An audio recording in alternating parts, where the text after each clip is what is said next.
Even if there were a magic box with the answer to every single question imaginable inside, you'd still have to know what questions to ask it in order to take anything worthwhile away. The output is only going to be as valuable as the input. But why won't the world just give me what I want? Why can't I have something new? Why won't life grant me a fresh start? Well, the question worth reflecting upon is, what are you doing to prompt the change? What are your inputs? The jukebox only plays the song you select. What are you selecting? And I say this because my expectations are sometimes inclined to diverge from the actions that I take. Right? There can be a gap between what I want and what I'm actually spending my time doing. A gap that without the necessary time and attention widens. But what we want to do is close that gap.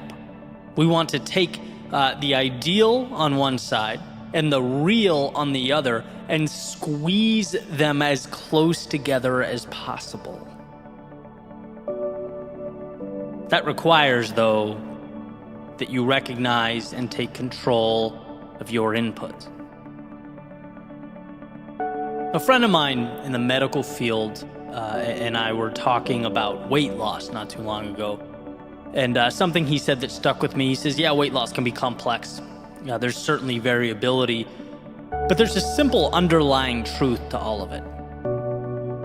If you burn more calories than you take in through eating, your body will lose weight. It's inevitable. You're creating a deficit. Simple. Your input controls your output. Now we can move to personal finance, something everyone can relate to. If you spend less than you make, you'll have money left over to save. Again, personal finance also has its nuance. There are certainly plenty of variables. But this piece will always be true. If you want to increase your savings, you can either make more or spend less. Your decisions here, your inputs here, will dictate your output. And so I think it's worth calling our attention to those things we're doing day in and day out. And I'm talking about the most basic of things. Are they contributing to what you want most or not? That's why I reference my whiteboard list so often, right? Incredibly simple, which I think is what we need. One column on the left is your goals, the things that you want. The other column on the right is what you're doing to bring about what you want. What are your actions? And if you make that list and notice that your days wildly deviate from that list, there's a problem. Either you're wasting your time with meaningless action or you've selected the wrong goals. You can wildly change the results you get by tweaking the actions you make, or inputs as I've called them here. And here's an example.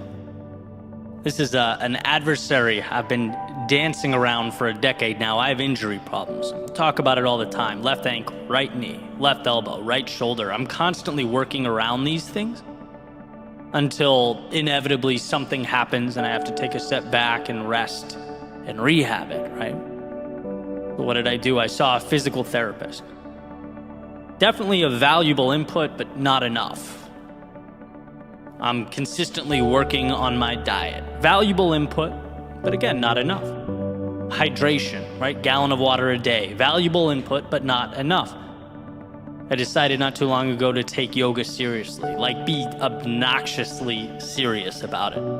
I'm going almost every day, and I think, I don't want to speak too soon, but I think I'm seeing something that I haven't seen in a decade. I feel good, and I'm able to do some weight training that previously I really couldn't.